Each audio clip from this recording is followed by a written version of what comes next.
Good evening and welcome to the, whatever day this is, November 20th, 2017 City Council work session.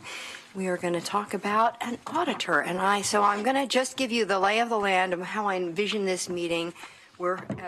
Councilor Clark will be a little bit late. He's coming. Councilor Evans is going to call in, hopefully sometime soon.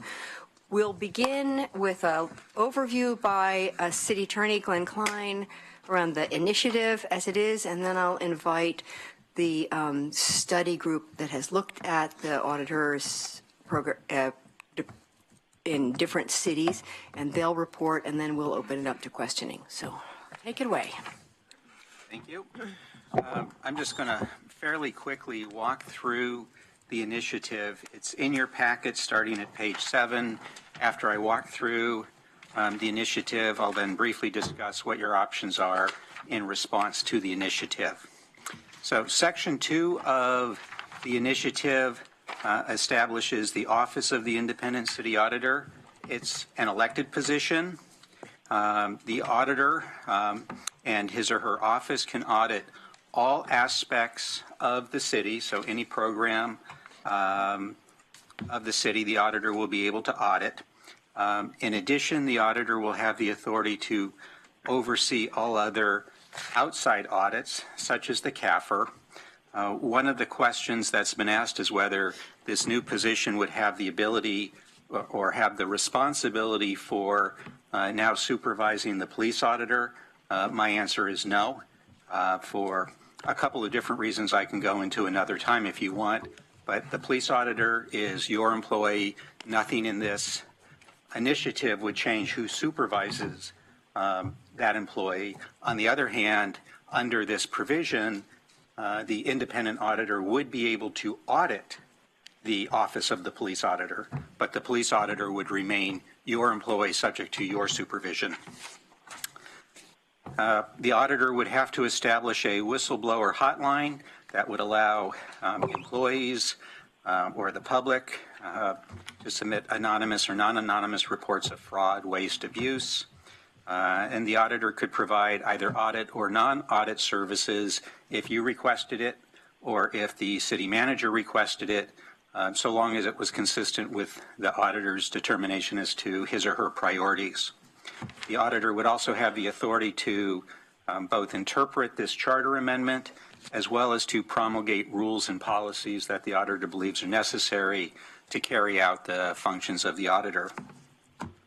In terms of the auditor's qualifications, the auditor would have to possess a bachelor's degree as well as one of the following certifications, either a certified internal auditor, certified public accountant, or a certified government auditing professional. The auditor would have to be a qualified elector in the United States, which is specifically identified in the initiative, which means that the auditor would not have to be a resident of either Eugene or Oregon. The auditor could actually live anywhere based on the way this is written. The auditor would be elected for a 4-year term. The first election, if this passes, the first election for the auditor would occur in November of next year, and it would be, in a sense, winner take all. So if it wouldn't matter how many people were running for that position, whoever received the most votes, regardless of the percentage, would win in November, and the person would take office in January of 2019.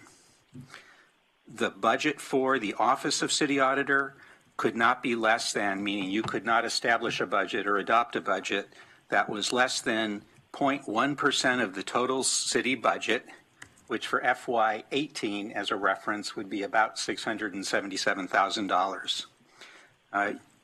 You get to establish the compensation for the auditor, but it could not be less than a benefit package equal to that provided to the city manager, and the salary that would not be less than 70% of the average salaries of the city manager, the Salem city manager, and the eWeb general manager When that calculation was done several months ago, that was approximately $153,000. So that would be the minimum that you could establish as the auditor's salary.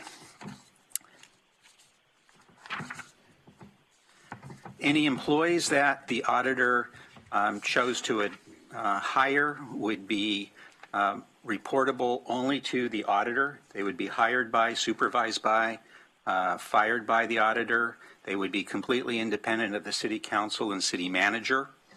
The auditor would get to assign the duties of those employees, would get to determine the compensation of those employees, and would get to determine what the hiring and employment policies that would apply to those employees.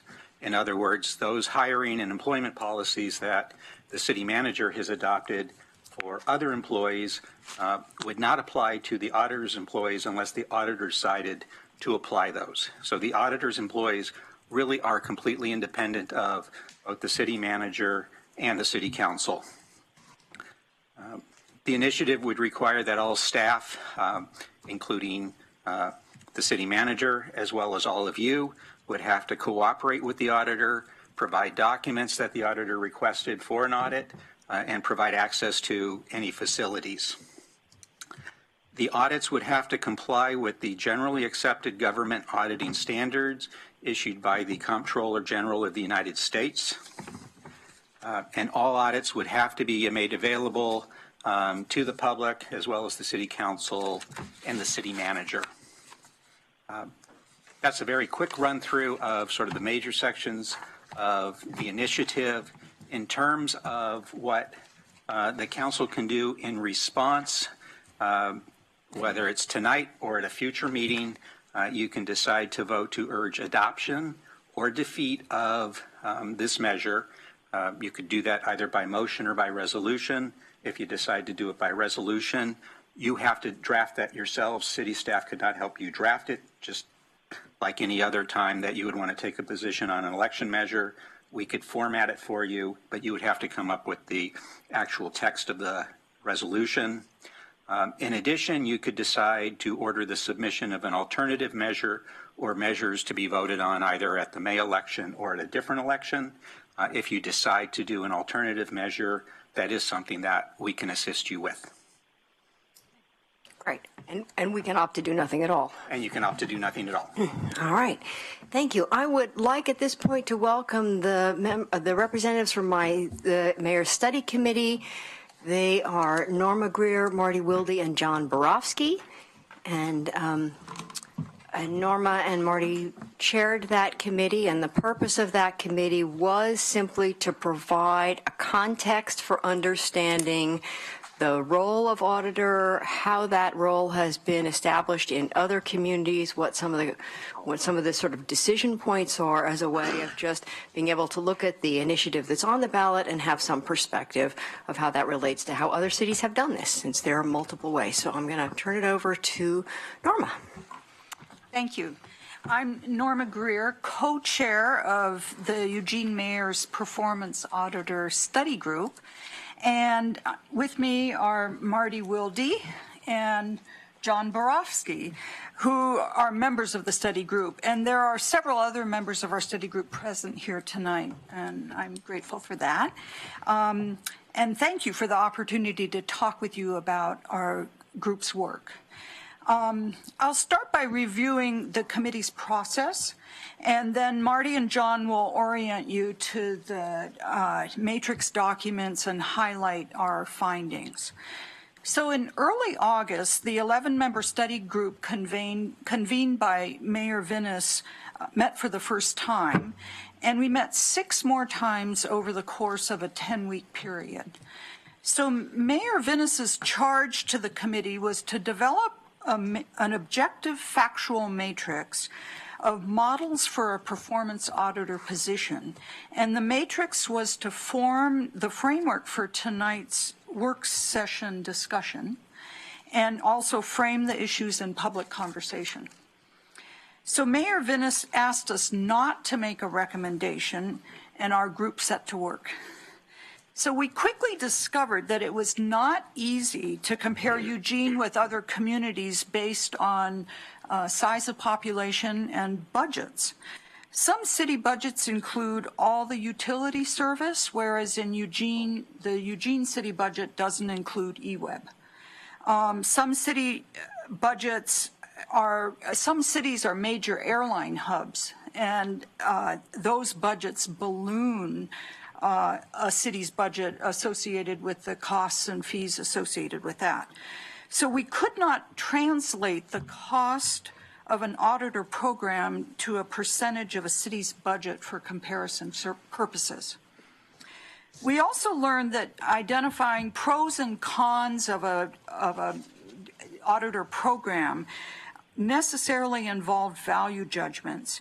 And based on public comment we got and on the advice of and in concert with Mayor Vinnis, we deleted those efforts from being included in the matrix. So each member of our study group researched one or more of the 13 programs that we studied. Some had elected performance auditors, some were appointed, and some had external auditors that worked on contract.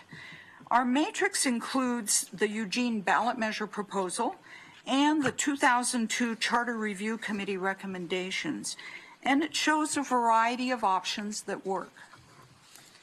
So at their core, the role and functions of a performance auditor are guided by a set of principles known as the Generally Accepted Government Auditing Standards, or GAGAs, and I love that acronym. These principles are spelled out in the Yellow Book, which is published by the U.S. Government Accountability Office. And we also found that the Association of Local Government Auditors, a national nonprofit, was also a wealth of information and advice on auditors. So an elected or an appointed or a contract auditor is not inherently suspicious, but a number of interrelated factors need to be considered when thinking about a performance auditor. And our study group's discussions led us to identify 4 principles for our matrix that are pertinent to the cities that we studied. And those principles are independence, funding, access to records, and accountability. So in addition to our matrix, the study group developed a 1-page profile that gives additional details about each of the 13 programs we looked at. And Marty and John will walk you through the matrix profiles in a few minutes here. Our committee benefited from public participation and input. A member of the 2002 Charter Review Committee came to several of our meetings. Representatives from the City Accountability Group attended all of our meetings and provided valuable public comment.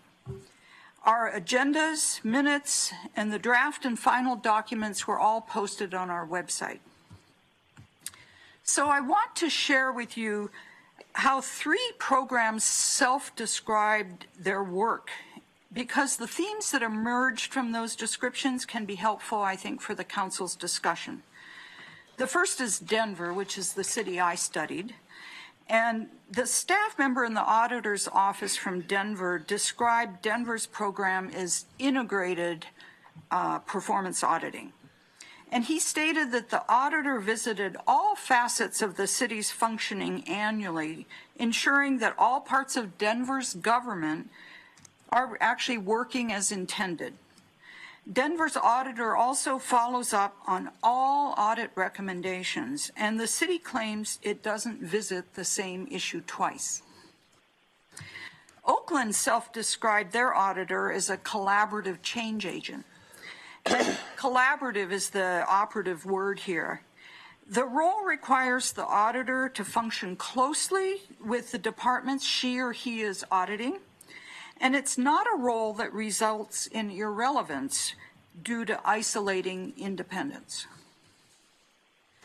Lane County's recently retired auditor made a presentation to our study group, and she emphasized that an auditor needs to build trust and be part of the team in order to produce valuable performance audits that make relevant and appropriate recommendations.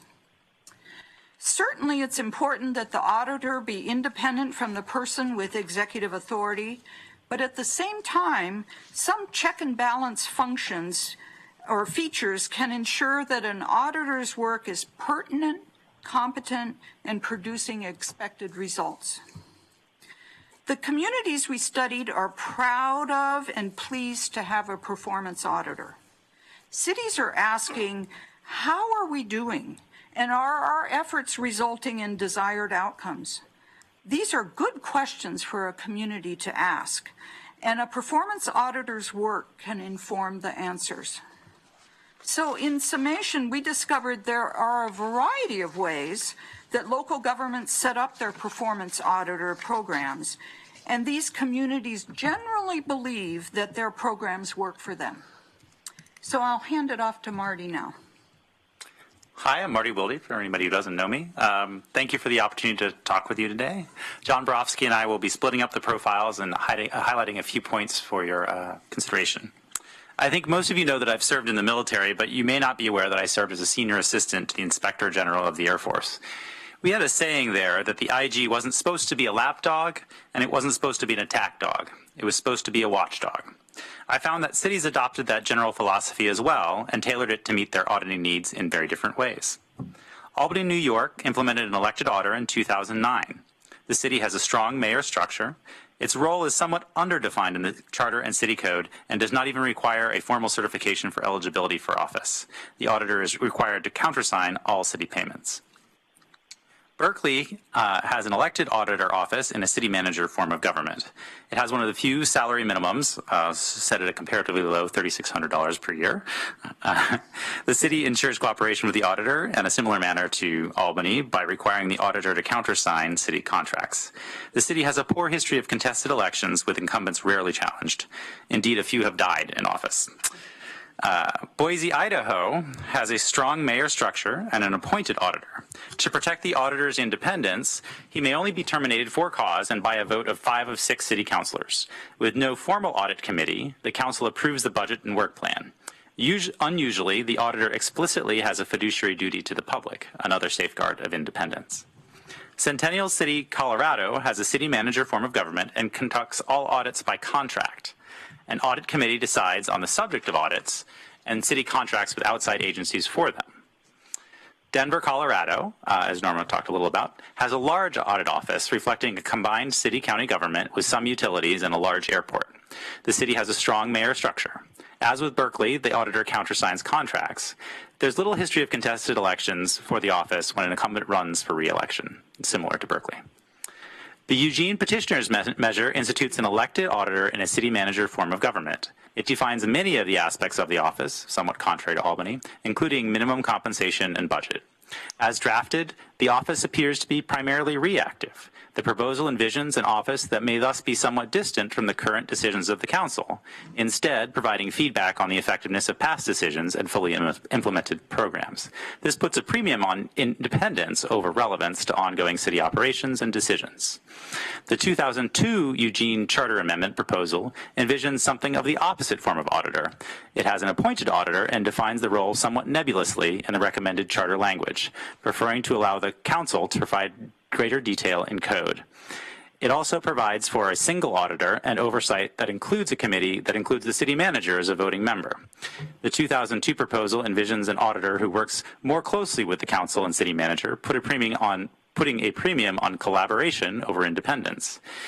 I note that former Portland auditor Gary Blackmer advised both the 2002 and 2017 efforts.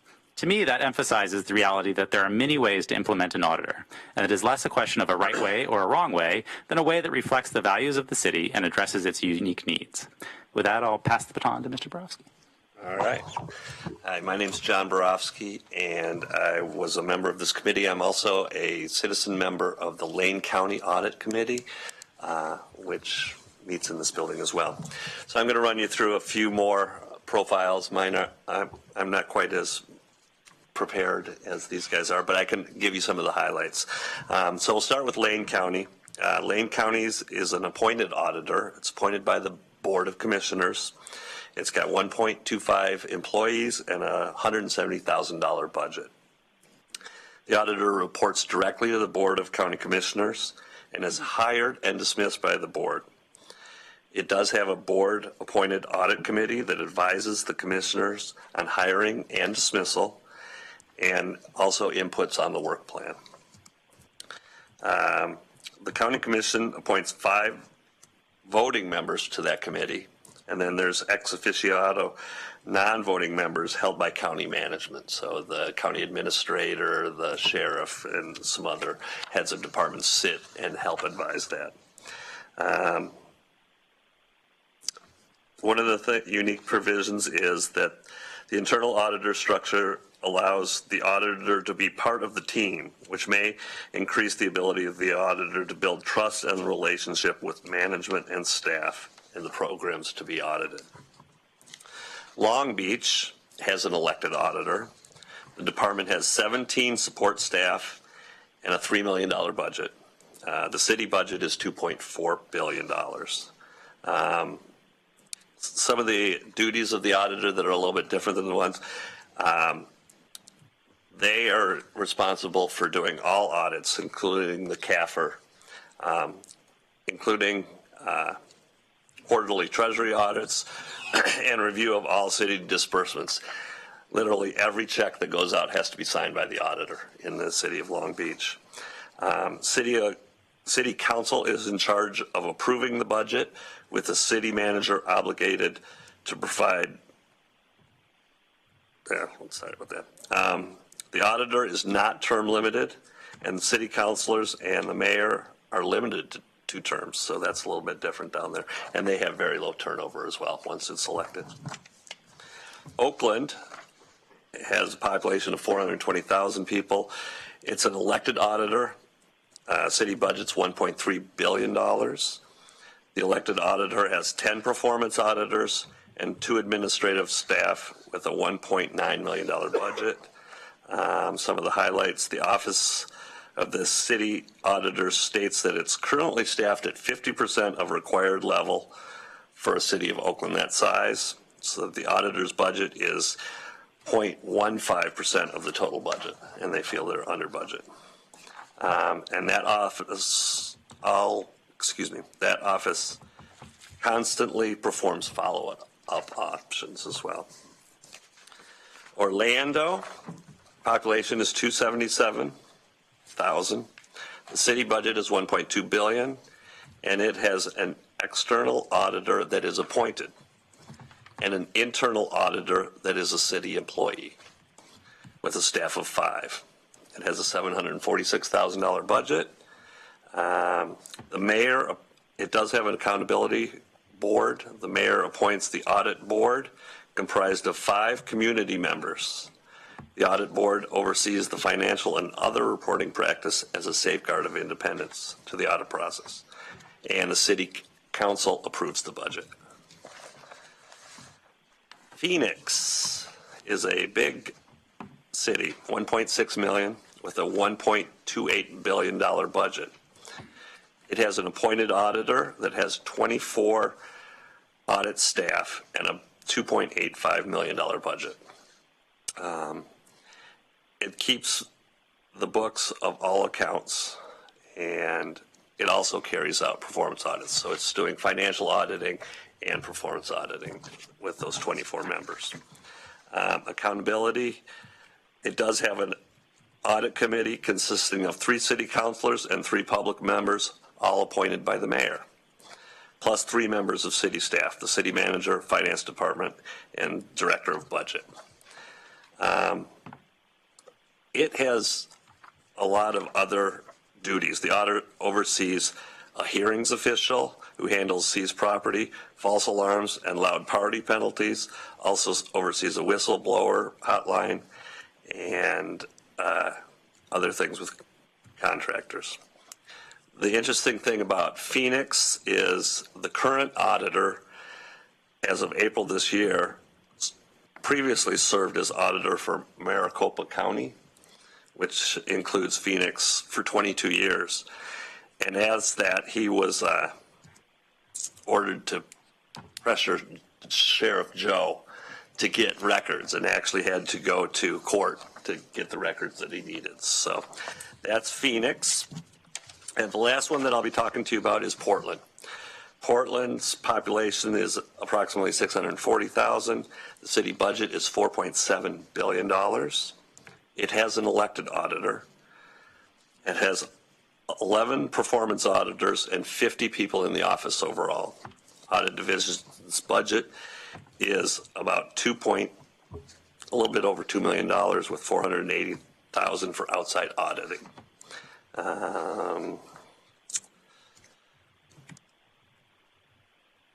The auditor must submit and gain approval from the city council for its annual budget. So the city council does do the budget. It's not written in there. And as far as accountability, the auditor states they run a no surprise basis. I'm not exactly sure what that meant, but it was in my notes. So that's where I'm at on those ones. And we're available for questions. And all of this information also is in your packet as well as a spreadsheet type of a matrix.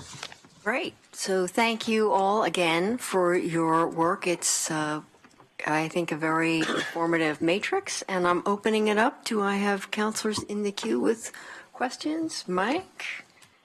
Anybody else ready? Take it away, Mike. Thank you, Mayor, and thank you all for your hard work and to the petitioners for theirs.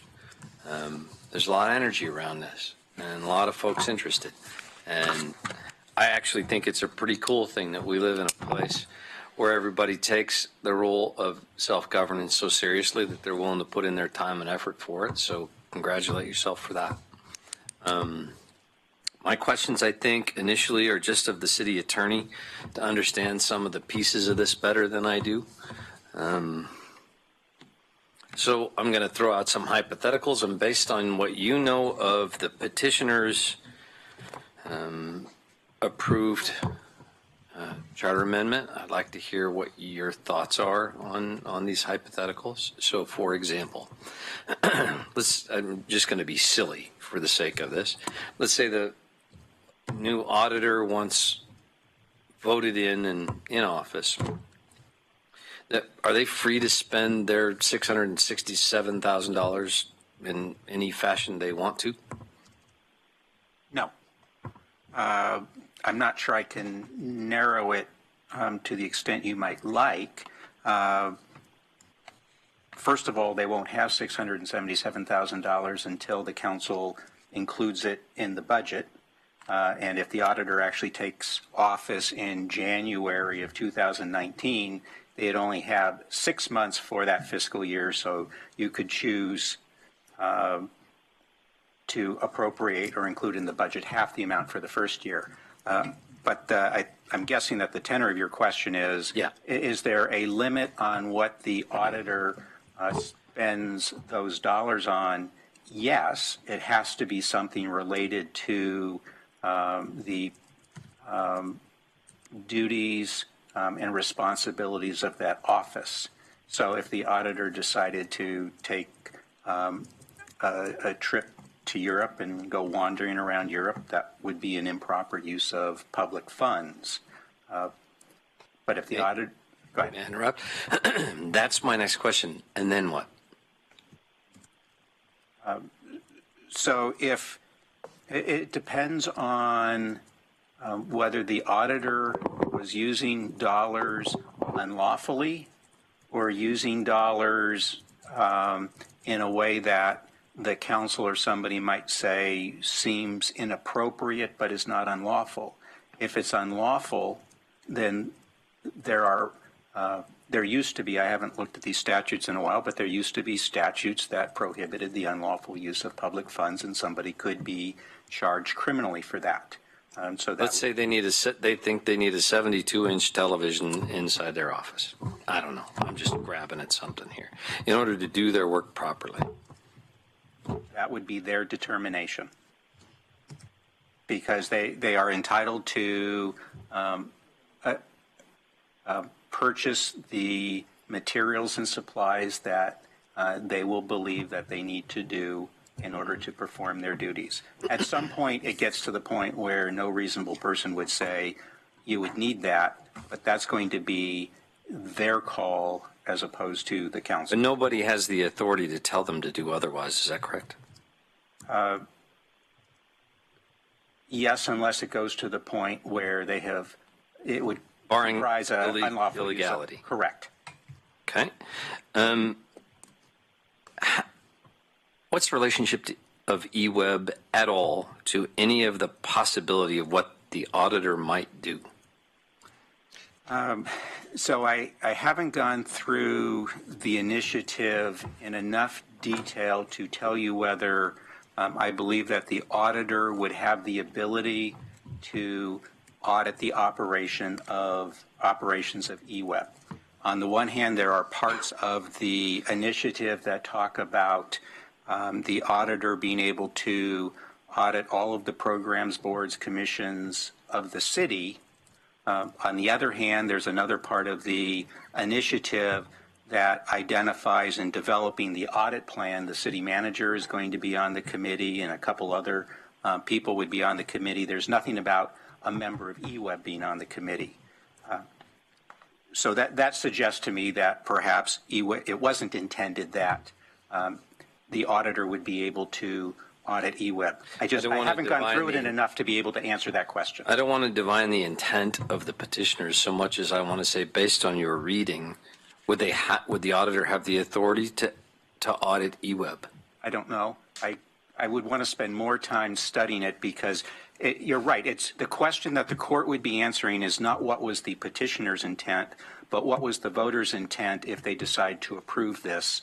At the moment, all I can do is glean from how the context of the initiative to answer that question. By the time the court would get this, it could be there's going to be something in, for example, the voter's pamphlet that would say what people believe, and if it's all in one direction, then it's very possible that a court's going to defer to that. But I can answer that question for you as to what I believe based on the context.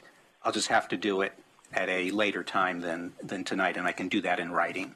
So one of the things I was going to tell the council is if you have questions like that I'm not prepared to answer today, that I will respond to those in writing. And my request to you is rather than respond to those on a piecemeal basis, that if you can compile all or send those questions to me as to what parts of this mean, and you do that in some period of time, I let you decide, then within several weeks after that, I will answer those in writing. I do want to know that one. Okay. You mentioned the auditor's capacity to hire employees and follow or not follow city employment guidelines, city employment practices. Is the city per se liable if the auditor deals with employees in some way that causes a suit that the city would typically not do because of the nature of state law? So the answer to that question of whether the city would be liable for something that the auditor did that turned out to be unlawful or violate somebody's rights, yes, the city would be liable.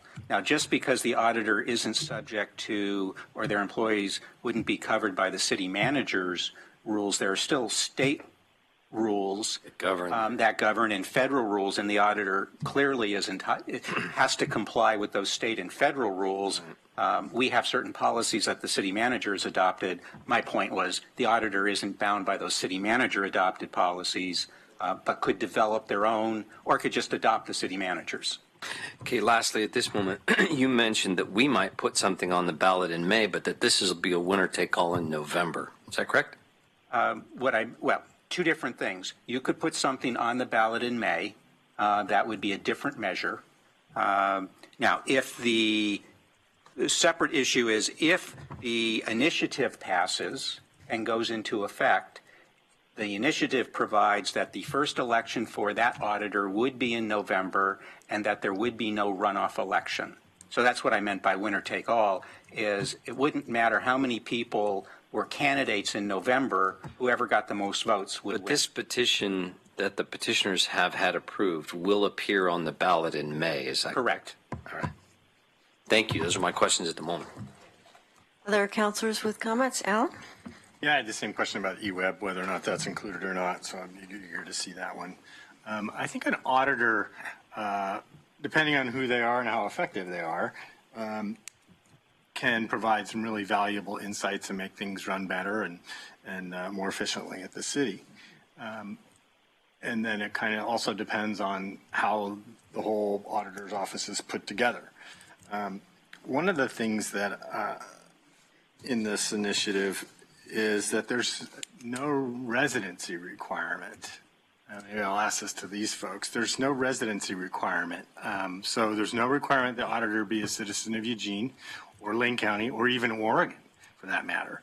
It could be anywhere. It could be New York, it could be Atlanta, it could be Boston, and they could come here and win this election and they would be the city auditor. Is that at all common in the other cities that have auditors? Or there's no residency requirement at all, not even in the state that they act in? So we only studied 13 programs. So How many are there? I don't know of all the communities that have performance auditors if there's another one that doesn't have a residency requirement. But none of the ones we studied. Actually, Portland does. Portland has a requirement, see, that they have to be live in the city for a year before the election. None, yeah, I was trying to say sorry, the I'm opposite. sorry. But Okay. it's, Albany also required residency. So, that it bubbled up, that residency was required. Is it that they don't have one or that you don't know on the other 11? I think on a little of both. You know, some of them are written in charters. Some of them have the charter and then administrative rules that we may not have dug in far enough to find all of that stuff out. But some of these charters go back to the 1800s. You know, Berkeley's was chartered in 1894 or something like that. So That's why the salary's $3,600. exactly. So I think it's a little bit of both. I think there may be some that are just not written in, and then there's other ones that we may not have dug far enough. I guess I would say it is unusual that there is no requirement that the auditor be a resident during his or her term in office. There are other provisions of law, I'm thinking in particular circuit court judges in Oregon, where you have to be a resident of the county or have your primary place of business in that county, kind of accounting for the East Oregon phenomenon. But then you have to become a resident by the time you take office. So that's another elected office where they address that concern about having a deep enough pool and addressing the residency concern. I guess a question for the city attorney would be, do you know of any elected officials in Oregon that aren't required to be residents of Oregon or the locale from where they come? I do not know of those, but I haven't studied all of the elected official requirements in Oregon. Yeah, I can't think of one. I think it's kind of odd. Next question, in your work that you did, this proposal, the Bettman-Brown proposal, has a subpoena power, that the auditor can subpoena people's records and work. Is that common in the ones that you studied? Do other auditors have subpoena powers that you looked at?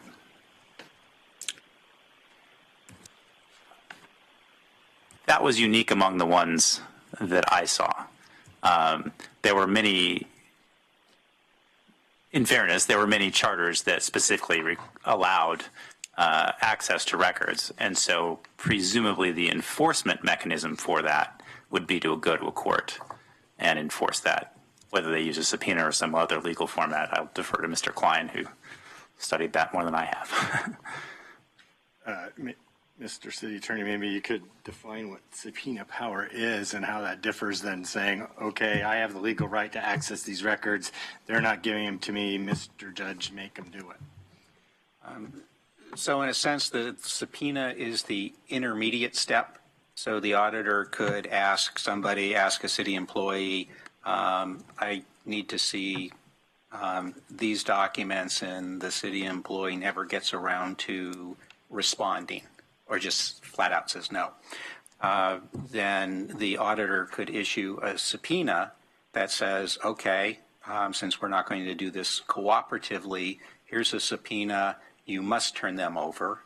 And if the employee never gets around to it, then it would be the subpoena that the auditor would take to court and ask the judge to order that person to turn them over. And now there's the threat, if the person doesn't do it, that they can be held in contempt of court. But the subpoena is, and I was just trying to determine whether that was only city employees. My quick read is the subpoena would only be to city employees, city officials, including all of you. If you didn't comply, it wouldn't be to the public at large. Yeah, and so I'm missing the distinction between a subpoena and going to the court and saying, make them comply. It's just an interim step. You'd still have to go to court with a subpoena if it's disregarded. Correct. But the court most likely wouldn't respond. You have to file something in court to ask a judge to issue an order. And rather than filing an entire lawsuit saying, I have the power under this charter to get these things, people aren't providing these things, instead you would go to court and ask the judge to simply enforce the subpoena. So it would be a simpler, quicker way of trying to get a judge to force the staff to issue that. Okay. There would be a more efficient way, which would be, I would think, would be the auditor to come to you, meaning the council, and say, council, staff aren't providing the records they're required to under this charter. Would you direct the city manager to tell staff to comply with this? And your ability to force the manager to do something is either you do it or we can fire you. Right. But the subpoena power gives the auditor the ability to make sure that his or her ability to carry out the initiative can be met by ultimately going to court if they have to. So, Mr. Zelenka, there were other communities we looked at that had authority by charter to access all records. Yeah, I was interested. Right. It's nobody. I didn't see any in all the reading the word subpoena power. Correct. Unique in the stuff that I looked at. Next question I had relates to the salary. In the initial ballot measure, it says $153,000 in 2017, and that would go up accordingly, I suspect. So that seemed awfully high to me. I happened to look up what the governor made, which I assume was one of the highest paid elected officials in the state, and the governor only makes $98,600 a year. Can you find out where this person would sit on the scale of elected official pay? And one person told me that this would be the highest elected official in the state of Oregon, highest paid elected official in Oregon.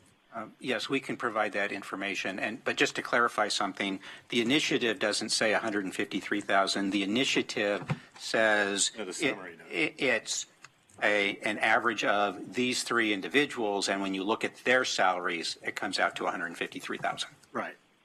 So if we could find that out. Sure. And then it also doesn't say what the budget is, but when you do that math, it's $167,000 a year for FY18. $677,000, and that goes up as if the budget goes up, and under measure 5 and 50, it goes up 3% a year. So that number would go up as the budget of the city goes up. Correct. It's that number, the 0.1%, is tied to the budget that you approve. So if you approve a bigger budget, then yes, that 0.1% turns out to be a bigger number. It's not tied to the general fund, it's the overall budget. Correct. And so it's the total city budget. Okay. I have several more questions.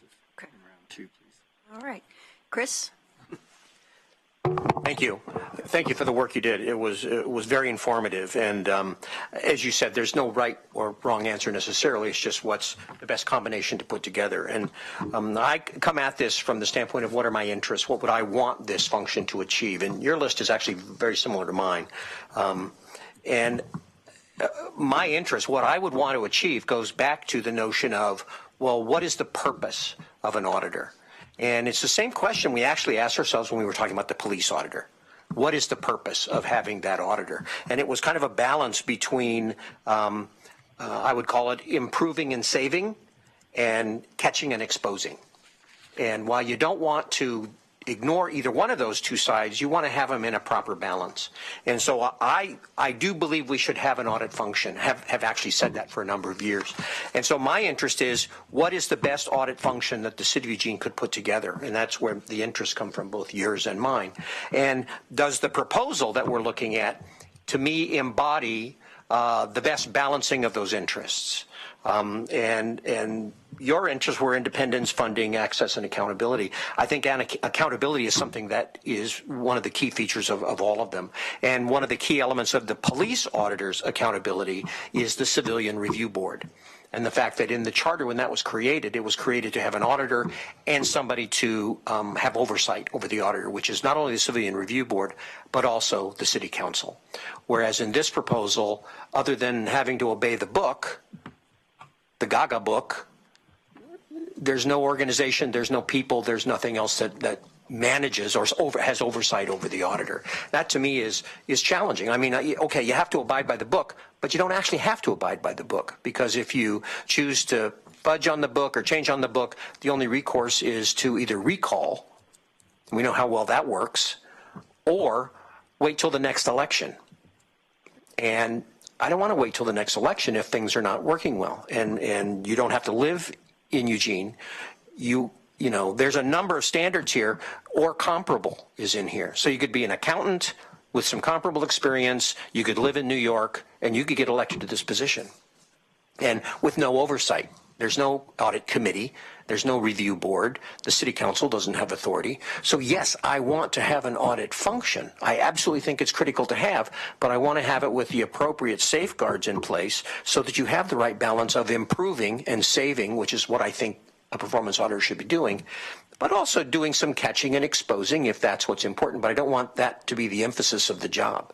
And when I look at this, I see lots of stuff about fraud, waste, abuse, mismanagement, illegal activity, independent of the staff, which I could understand, independence of the city council.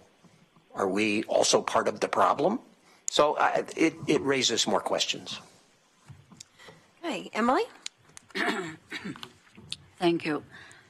There's certainly a wide-ranging selection of results from these cities, and I have trouble relating it to our city because they're so very different. So I'm wondering, did you also look at what the results the cities got? You know, did they save money? Did things get more efficient? Did anybody go to jail? I think that's important, even more than the parameters for choosing an auditor and how much he or she gets paid. But what were the results in these cities? Well, I can speak for Lane County because, like I said, I sit on the Citizen Advisory Board for the Lane County Performance Auditor, and it has been taken very well by the staff. They went through and did a risk analysis and found out which departments needed to be audited. The auditor went in and worked with the departments. One of them was the behavioral health department. One of them was the sheriff's office. And they went in. It wasn't necessarily to look for fraud and abuse, although that was part of what they were looking for. What that auditor was looking to do was improve the productivity and the workings of those departments and identifying strengths and weaknesses that particular department may have.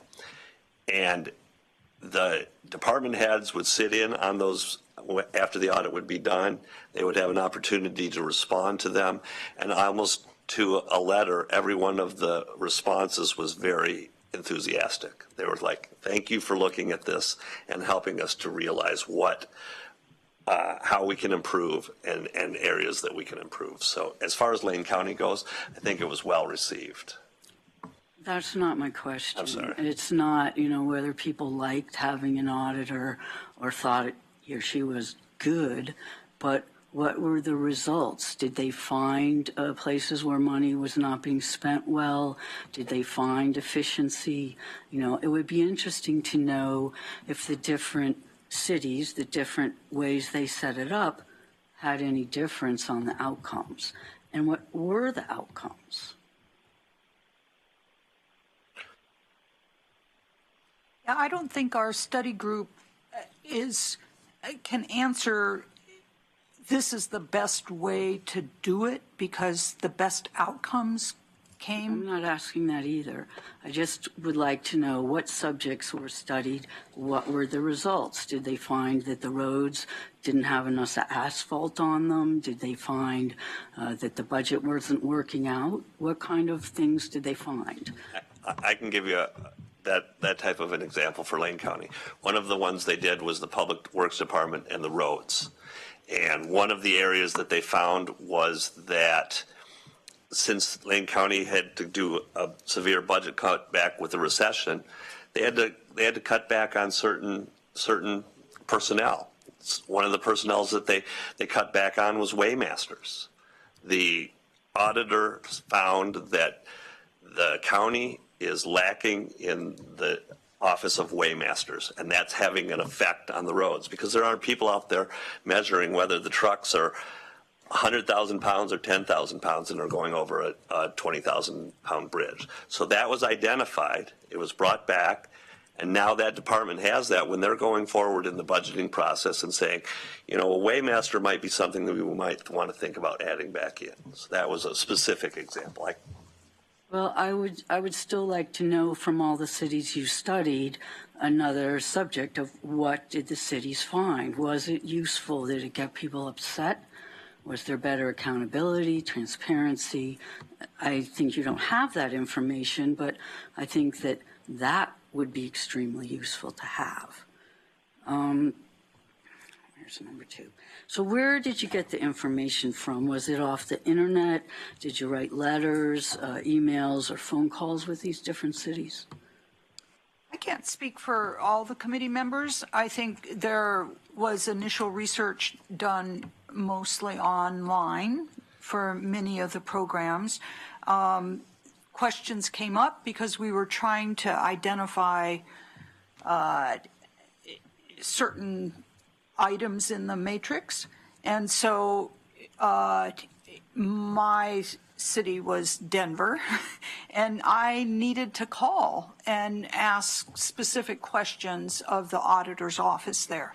The auditor's office covered a range of functions, and I was interested in how many people were performance auditor related in Denver.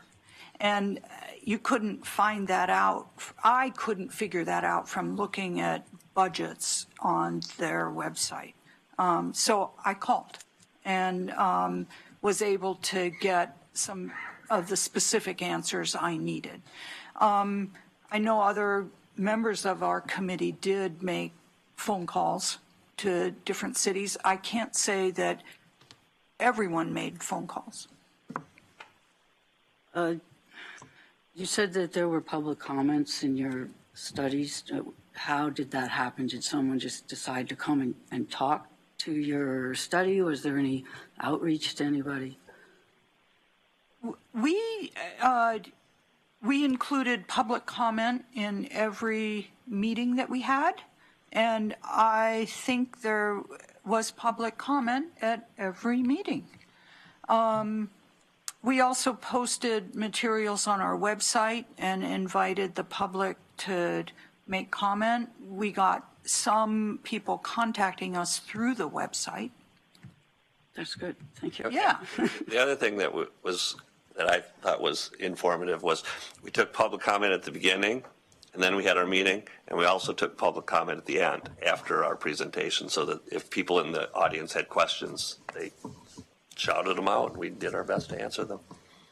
Did you do any research into the reaction of the people in the cities, not just staff and elected officials, but the residents, of whether or not they liked having the auditor and how they thought the results went? Not that I'm aware of. Could you explain to me what it means about countersigning contracts and checks? If you had to countersign every single check for reimbursement for, a book, then he'd be working a lot of overtime to get all that done. There were different formats. Some of the countersigns were limited to ensuring that the contract had an audit clause. Some of them were all payments, in which case, in essence, the auditor's office becomes part of your city finance department. And others were just reviewed contracts for compliance. A lot of it depended on whether the office sort of leaned more towards performance auditing or leaned more towards financial auditing. They tended to have authority to do both, but they definitely had one or the other that was the majority of their work in almost every city. I'd say there was also a historical element. Most auditing, when it first happened in most of these cities, was financial auditing. And it's only more recently in the last 40, 50 years that this performance auditing function has really established itself. And sometimes it's hard, I think, to shed the financial auditing role that that office has historically had. We do already have financial auditing. Correct.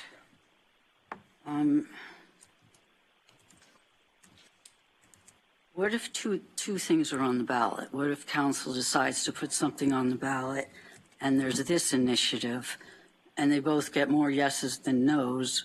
What happens?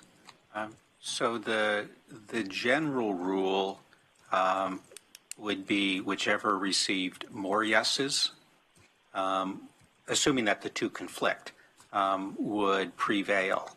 If the council decides to place a measure on the ballot, and your intention is if the measure you place on the ballot should be the only one that would go into effect, even if they both pass, then what I would be recommending to you is that there's actually a provision added to the measure you place on the ballot that would specifically say, in the event that this measure, as well as the other measure, both receive a majority of yes votes, then whichever measure has received the most yes votes shall be the one that goes into effect.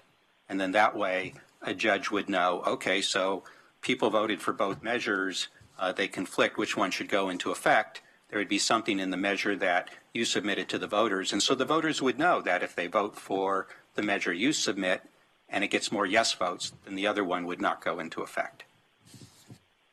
I mean, I need a second round. Okay. All right, Betty. Thank you. My first question was the same one Emily asked, where you got the information. And I was wondering too, did you have a uniform way of going about getting information? All of you. Did you ask the same questions?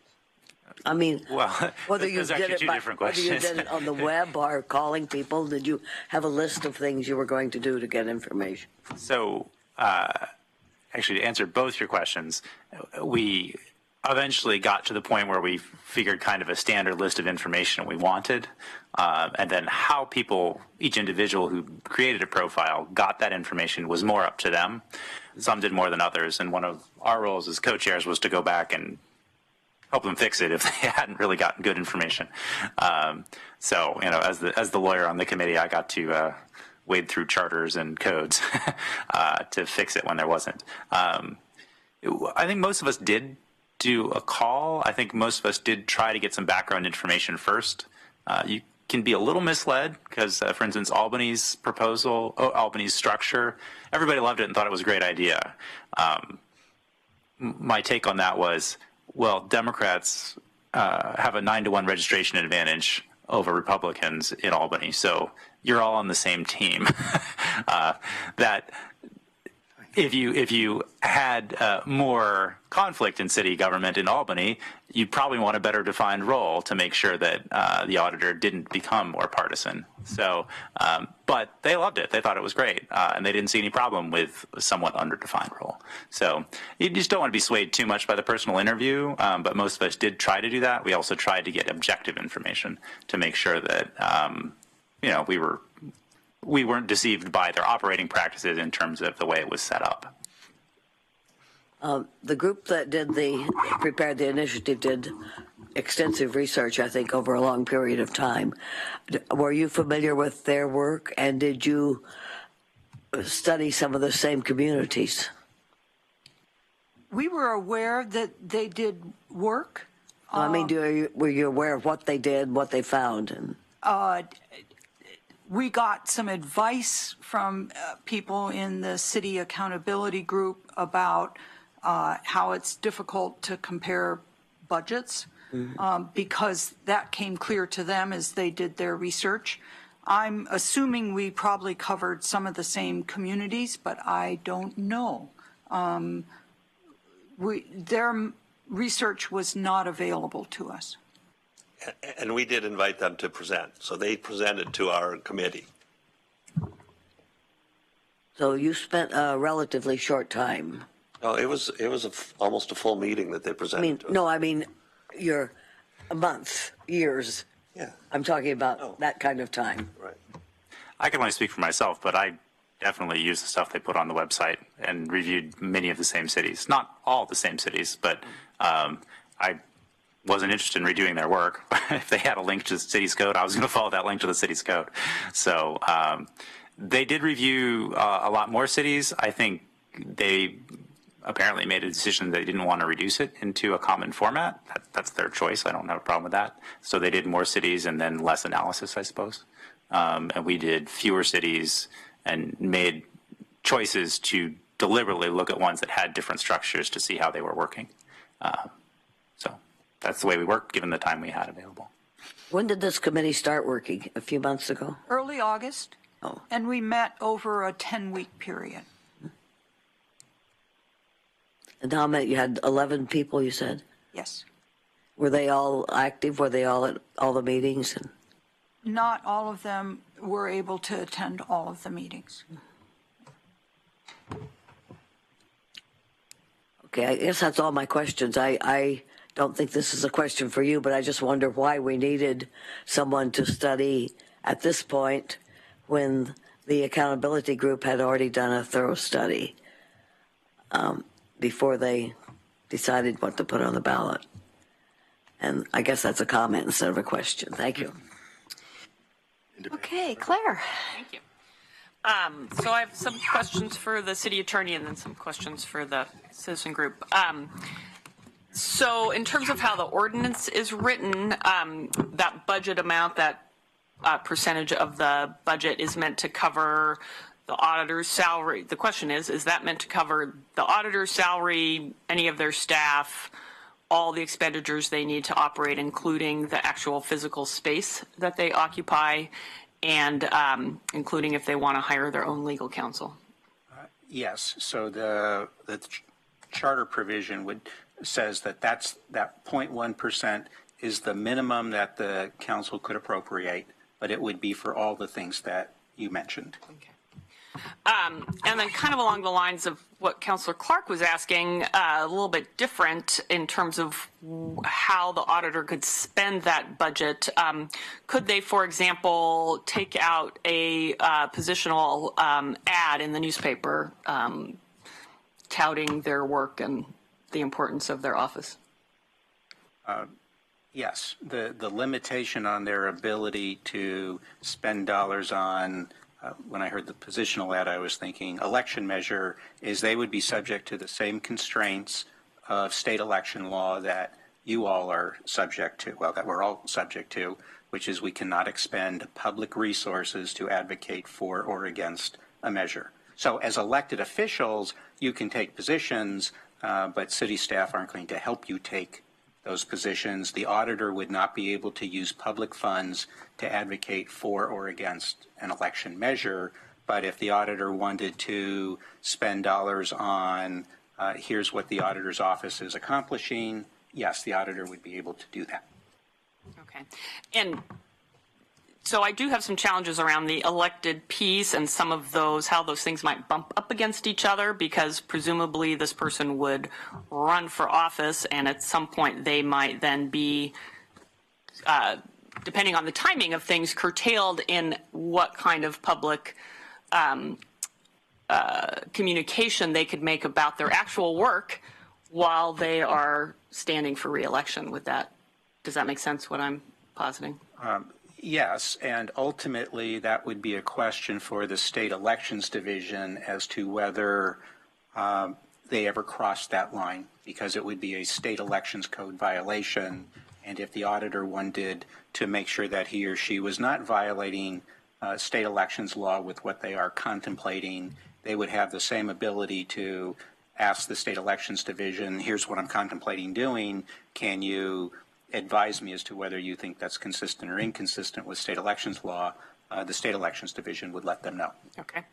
And then you mentioned that this auditor and their staff and their office would not be governed by, you said city manager policies, but I would expand that to city council policies and perhaps ordinances. So I'm wondering, for example, the ordinance we passed expanding to all city staff limitations on providing information on the immigration status of people in our city that city staff might encounter in the course of their work.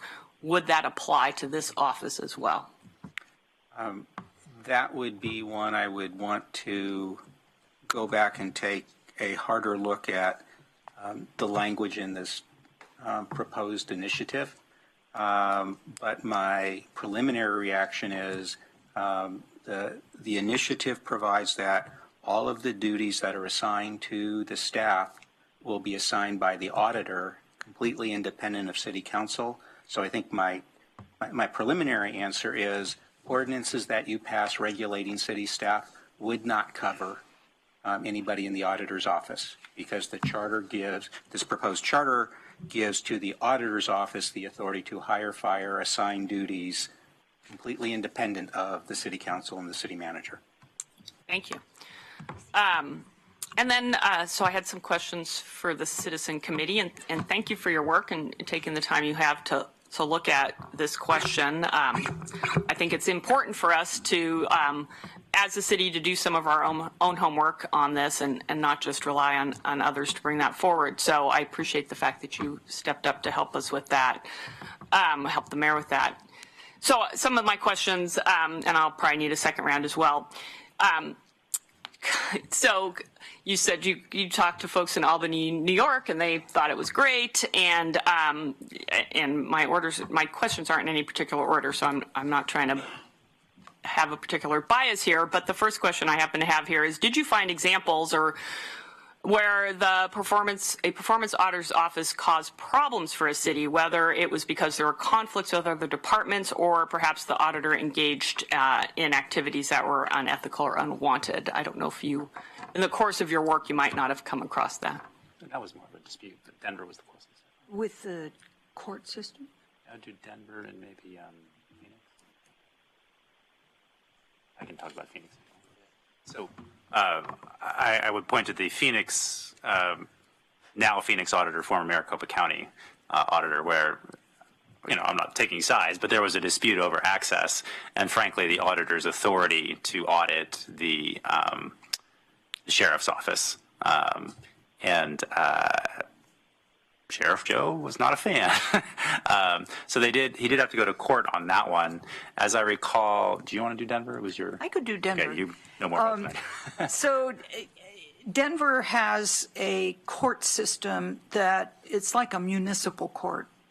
And the auditor believes that he has the authority to audit whether the fee collection system in the court system and some of those functions, he believes he has the authority to audit, and the court system wants to be independent from the auditor. So they're lining up to go to court to try to answer that question. Great, thank you. And I will take a second. All right. Jennifer. Thank you. Well, thank you for all your hard work. 10 weeks, I'm sure, was difficult to get all this information together, so I appreciate it. I think it seems like we're kind of in agreement that this in general is a good idea for our city and we need to find some way to make it work. I personally have some concerns specifically around no citizen review component to it, and also the whole residency issue really bothers me because I feel like if you're an elected official, you need to be part of that electorate, and it's hard to represent a community you are not a member of. But my question, maybe this is for Glenn, is so if we like this but not all of it, what is our next step that we would take to, if we were going to do a competing measure? So what you would want to do is have a conversation about what you would want the outcomes to be, the goals of the system, including to the extent you can identify here's the kind of system that you would like. Is it an independently elected auditor but with different provisions? Is it a council-appointed auditor similar to the police auditor, which could be a short charter amendment with a long code, or it could be a long charter amendment, but it still reports to you? Should it be a city manager appointed auditor? So you would want to have the conversation as to what those main attributes are, and then once you at least have a majority of you in agreement, give direction to me to put together a draft of something that I would then bring back to the council and say, here's what I think I heard you say. Yeah. And then you could talk about whether that accomplishes what you were trying to do. You have until about mid-February, I think February 12th, if I remember right, is the last day you have to refer something through the normal process to be on the May ballot. And if what you're proposing to put onto that ballot is a charter amendment, then I can't give you the exact timeline, but basically not later than mid-January, you would want to have finalized on what that really looks like, because I will need time to make sure I get the charter language drafted and you have a chance to review that before it's final. And then on February 12th, you would actually be adopting a resolution referring that proposed charter amendment to the ballot. And so February 12th is not the day for you to be making changes to that draft charter language unless it's, changing one word here or there. So it'd just be backing up from there. So you could have as many work sessions as you want that you could fit in between now and then, but basically you would want to know exactly what you want to refer by mid-January to give us time to draft the language, come back to you at least one more time to say, here's the draft language, is it right? And then we could prepare the resolution to bring to you not later than February 12th. Thank you. Okay, I'm just going to do a little time check. I have 1, 2, 3, 4, 5 counselors for a second round, 15 minutes, so just try to be succinct. And first up is Mike. Thank you, Mayor. Glenn, you mentioned, and the petitioner's work is very clear, that the auditor is to have subpoena power. Are there, as a general category, are there city documents of particular types that subpoena power would not cover? The only documents, the way this is written, the only documents that would not cover is if state or federal law, in essence, preempted that part of the charter. Such as?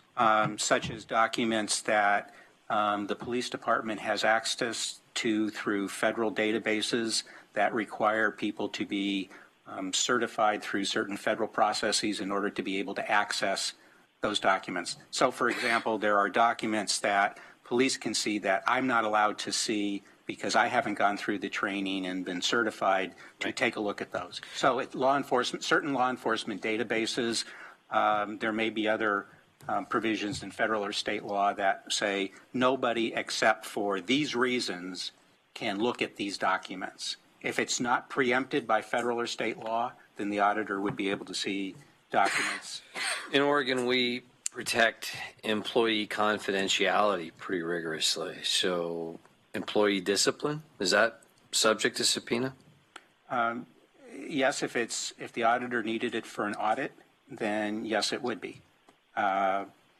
Because there's nothing in federal or state law that would prohibit one part of the city from allowing another part of the city to see it, and the charter would preempt any employment policies that, whether it's the council or the city manager has adopted, to say only people can only see those records for certain purposes. This would preempt that. So let's say, for example, that the auditor wants to see how a particular employee was disciplined for a particular situation because it has a financial impact on the city and gets to see all of the details of that particular proceeding, correct?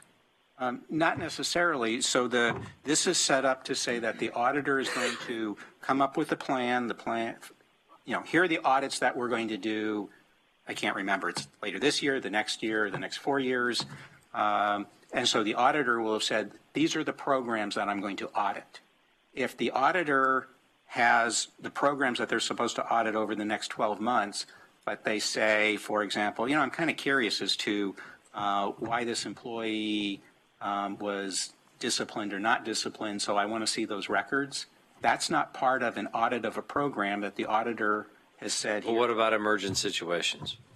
The auditor wants to look into something that's not part of a work plan, it's emergent, and they want to look into it. If the auditor says, this is the program I'm going to audit, then yes, they would be able to look at that. Okay, so they now have access to documents about a particular review or discipline of an employee. Is there anything in this that says, because taking off of what Claire said, they can't take out an ad in the newspaper that said the city's wasting money in this way because this employee was treated in this way? Is there anything in the statute that says the auditor can't do that? There is nothing that I'm aware of that would make that unlawful.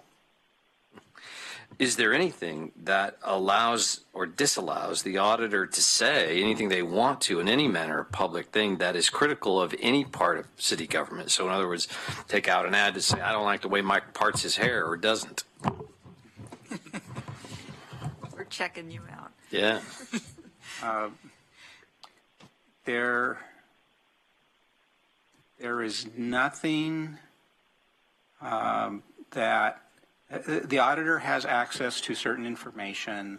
The only provision that I can remember in here that would prevent the auditor from talking about what the auditor has discovered is there is a provision in here that says the auditor must maintain confidentiality as required by federal or state law. So there's nothing in federal or state law that requires the auditor's opinion of how you part your hair to remain confidential. So the auditor could do that, but the auditor, if that, and I know you didn't literally mean that, but if the auditor literally did that, then somebody could make the claim that the auditor is unlawfully expending dollars because how you part your hair is not related to any audit. Who adjudicates that? Somebody would file a lawsuit in state court. Okay.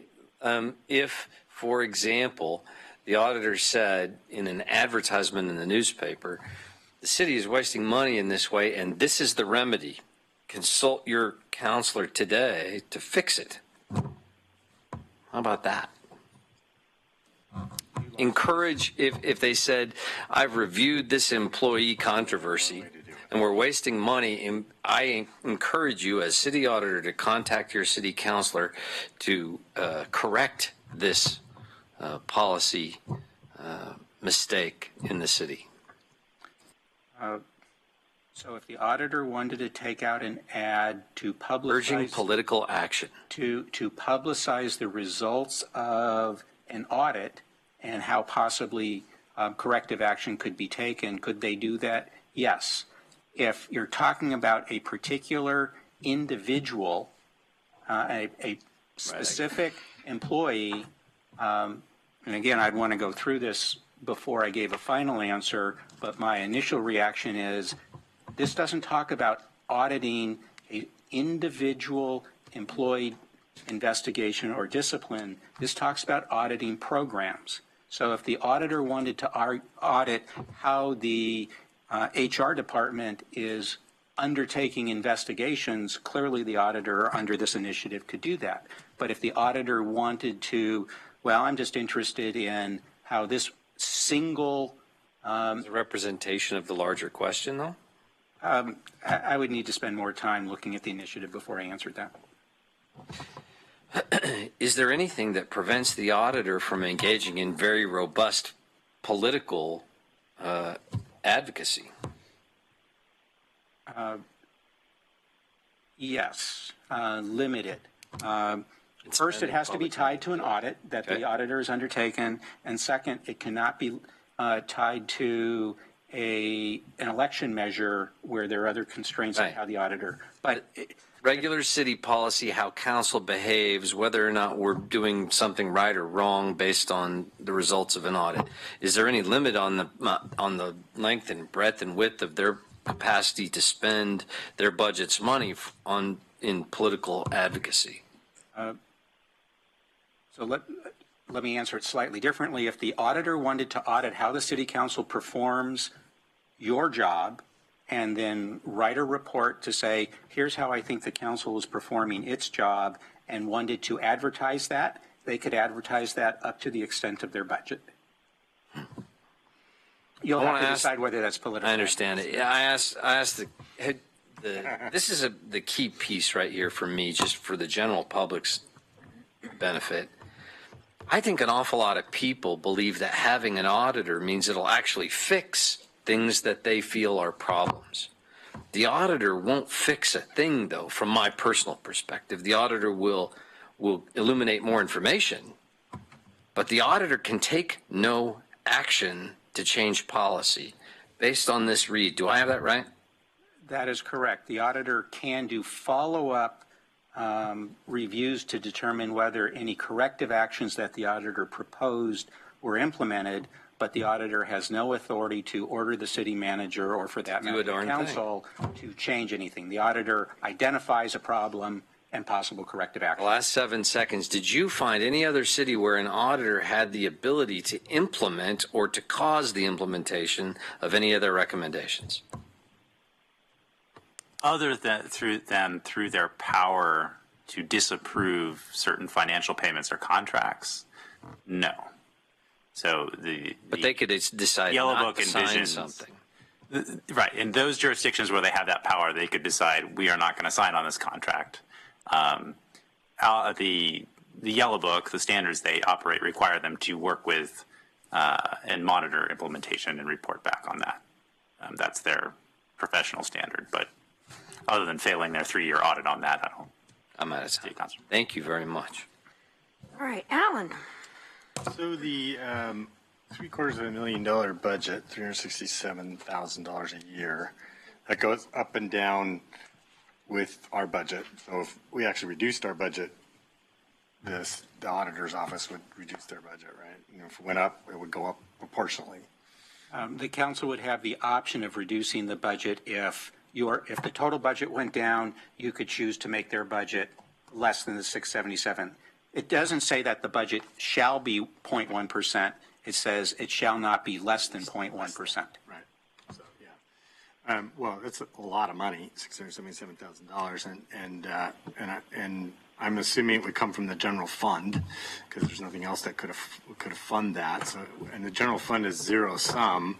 So I guess the question would be for further information to be brought back. Assuming it's general fund, and we're required to fund this at this level, then for comparison purposes, can you tell us what we would not fund because we're doing the auditor at that level?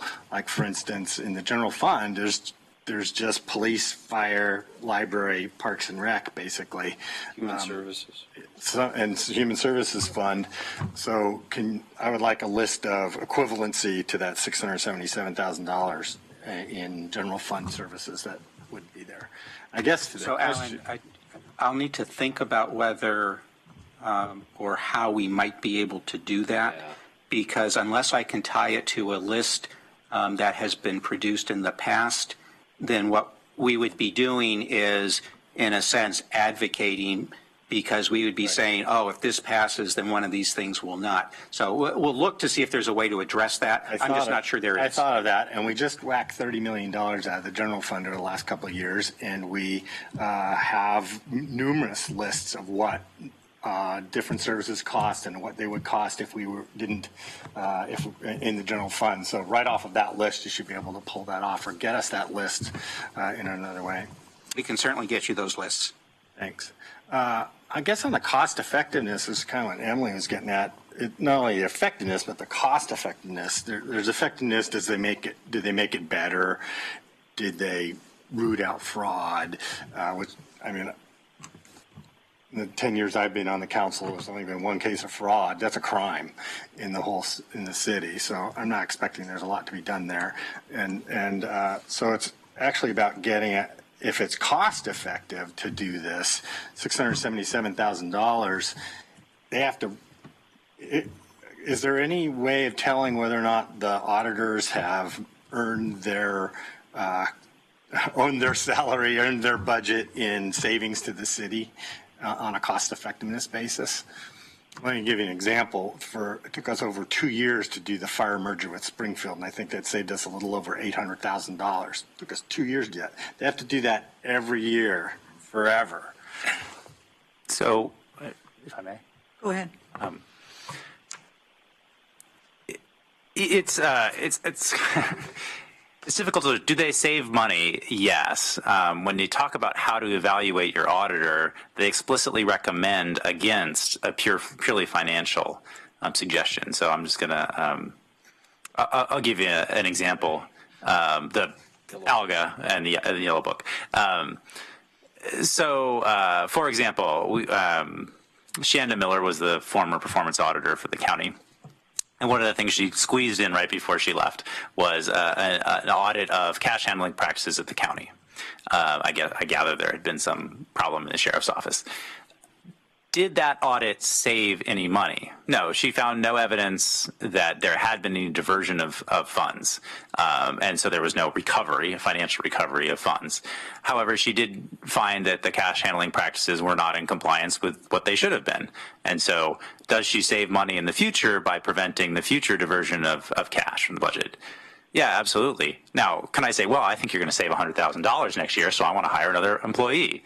No. So then that's why I think ALGA says, look, if you want to do any kind of financial measure, take it with a grain of salt, because it's not necessarily money that is saved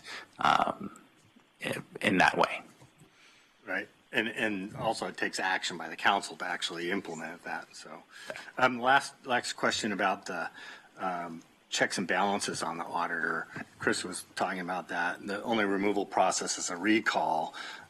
Do other cities have like citizen advisory committees, and what did you guys find, and what are the checks and balances that are in the Bettman Brown proposal? So we had, I think, 7 cities that had elected auditors. 6 of them had no audit committee. 1 of them did, and Denver is the city that had the elected auditor who, where there was also an audit committee. And, the city, Denver has a very powerful elected mayor who has executive authority. And the city council's view was if they funded the auditor's office well, it would provide some balance to the power of the mayor. So they saw those elements working off each other. The council also had, was integrated with the audit committee in terms of, having, if I remember correctly, they also approved the work plan, some of those things. So it's, the audit committee function serves a very important function. One of the appointed cities with appointed auditors had no audit committee. The others all had audit committees. It's 7 o'clock, so I think we need a motion to Move to extend 10 minutes. Second. All in favor? 1, 2, 3, 4, 5, 6, 7. Okay, great. Let's carry on. Are you done? Yeah. Okay, next is Chris. Thank you. I want to kind of zero in on both Emily and Mike's comments. I like what you said. I mean, if I was looking just for cost savings, if this was a financial audit, then yeah, you're going to get $677,000 worth of savings every single year after year after year. Maybe not, but it's not just a financial audit, it's also a performance audit. So you would say part of the rationale for spending the money is what you save in performance areas. You ferreting out waste and fraud, improving, the whole notion of improving and saving, that whole thing. But then it also gets into Mike's area of what exactly are you improving and saving. When we talk about performance audit, I think of performance as an operational aspect. It's how the city operates, and you're looking to improve that performance. And so a performance audit is most effective when it's working on the performance on the operational side. Is Public Works paving roads as well as they should? Is the fiscal system working as well as it should? Is this operation working as well as it should? Which then gets on the other side of every government's operation or entity, which is the policy side. And to what degree does a performance auditor have the authority or the ability to comment, audit, or control policy decisions made by the policy body? I'm presuming, since the proposal is to keep the auditor independent of the city council, it's the expectation that the city council is something that also needs to be reviewed, policed, and kept track of. And I say, okay, what about the city council's function needs to be audited or commented on? If in a budget committee meeting, the budget committee decides to allocate additional money to ambulance and fire, and the auditor says, well, that was a waste of money, you shouldn't have done that, because I think you should have gone this way. Was that really an operational commentary, or is that a policy commentary? Because the city council, through its budget committee, made a policy decision to allocate that money. What's the authority of the performance auditor to say that was or was not a good policy? If the city decides it wants to tear down City Hall in order to replace it, should an auditor be able to come in and say, no, that was a bad choice. You shouldn't have torn down City Hall. It's not a performance issue. It was a policy issue. So the question for me is, what are the parameters for a performance auditor? They're clear for me in auditing performance, which is operational. I get that, and I think it's important and we should have it. I start to wonder, what are the parameters for a performance auditor auditing policy bodies and the policy decisions they make? I get the fact that a lot of people don't like the policy decisions we make. I get that, absolutely. But is it the role of an auditor to somehow fix that, or is that a function of how we rethink the policy process? Okay, Emily. Thank you. I want to talk about the residency requirement. It seems to me that it's unlikely to come up, that it would be usually someone from here. But if it was someone from somewhere else that wanted to be on the ballot, if it's an elected auditor, then the people would decide whether or not it was okay to have somebody that didn't live here. So it really doesn't concern me that it's not specifically addressed, because the initiative is to have the auditor elected, and so that would be the check on that.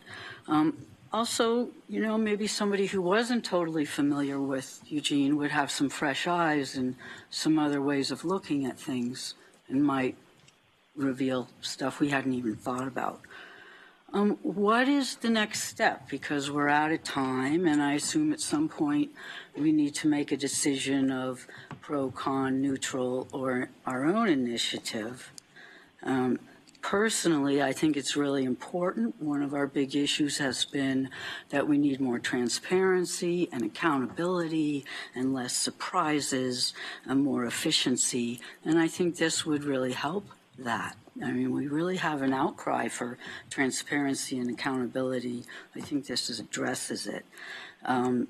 This initiative came from the people, and I think we should let the entire city of people choose what they want. Okay, we will get to your question about next step. I'm going to let Claire have her second round, and then we'll sum it up. Thank you. Well, so the ordinance is going to the ballot, so people will get to choose. No one's going to stop that. since we're running out of time, I'll just ask one of the questions I still had for you all. You listed the 4 principles that you were looking at as you reviewed these various models, and one of those was accountability. And the question I wrote when you listed that was accountability of whom and to whom.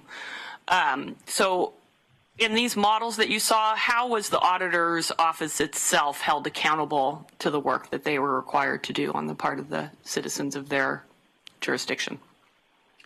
We looked at the issue of how does a community make sure that an auditor is doing a good job.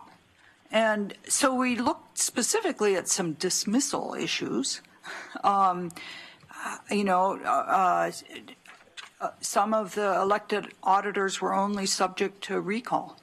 And other points when an appointed auditor was in a community, there were some protections so that that person could only be dismissed for cause or by a vote of 6 of the 7 city councilors before that person could get dismissed. So there was some protections, and some instances, like in the Eugene charter amendments, where only the voters are going to have oversight. The other issue we looked at was whether or not there was provisions for an audit committee, because that seemed like it emerged in a number of communities, and it was a really good check and balance function to make sure that there was all the pieces were actually being accounted for. Yeah, and I appreciate you bringing that up. It's a curiosity to me that this ordinance for our community doesn't include that, since our police auditor's office has that function, and we have a lot of citizen advisory panels. So it was a curious missing element in my mind for this ordinance that we're going to be voting on. And I guess I'll just make one more comment kind of to Emily's question, trying to find out if the communities that were looked at could show that their auditor had created value or not. It seems to me that for those cities that had auditors essentially when the city was created, so I think that was Berkeley, and the city of Long Beach was like 1908 or something. And Portland. And so, it might be very challenging because those officers are so embedded in the working of the city to really have a perspective on what their benefits of their oversight are, because, in theory, they'd be preventing things from happening before they occur, and that's hard to measure in negative. For cities with newer offices, it's more easy to objectively evaluate, because you can have a before and after picture that you can't get with those jurisdictions that have had city auditors for so long. So that's just the thought that I had. Thank you very much. Okay, I think, could we have a motion to extend for 5 more minutes? Just so we can extend for 5 minutes. Second. All in favor? 2, 3, 4. Okay, thank you. So I just want to try and sum this up and make sure that I am understanding the intent of council, and so we're really clear with the city attorney. So my understanding is that there are pieces of further clarification that councilors want. One is a question about eWeb. One is a question about the comparative salaries of other electeds in the community. I have a question about the number of audits that we do in our city. Were there any others that I missed that councilors had specifically asked for follow-up? There were 2 others that I noted. Okay. Claire's question about whether the auditor staff would be covered by council adopted policy in the form of an ordinance. And then Alan's question about can we come up with the lists of cuts that had been proposed in years past, so you can get a sense as to what $677,000 is. Okay, so we have 5 or 6 specific questions that we're seeking answers. So my understanding from that is some of those answers can come in a written form, but my sense is that we should have another work session on this to come back, and that at that work session, that would be the decision point for this council to do something or not do something, and if we do something, what is that going to be? So we will aim to do that soon after we come back from the winter break. So, Mayor, my suggestion, and I don't know how you do this, is to fit it in before your break, because if you don't fit it in before your break, that you really need at least 2 works. If you decide you want to refer something, you really need at least 2 work sessions, because at your first work session, you'll have conversation about what you might want to refer. I will take that. I'll try to produce a draft of a charter amendment that you would then consider at your second one. And those 2 things need to be completed by really maybe the 3rd week in January. Okay. All right. So I will look at the agenda and confer with staff. It may be that it could be that December 13th meeting, that final meeting, we might make, that would work, as long as it's before break. Yes. Okay. All right. So I will work on that rescheduling, and I think thank you very much for your contribution to this conversation. I think we all benefited from just having that general framework, and we are adjourned. Before you Yes. bang the gavel, Okay. If any of you counselors have, or Mayor, if you have additional questions about the meaning of particular parts of the measure, if you can get that to me within the next 2 weeks, then we'll see if we can have answers to those questions by the time that you have your next work session. Okay. Excellent. Thank you all very much, and the meeting is adjourned.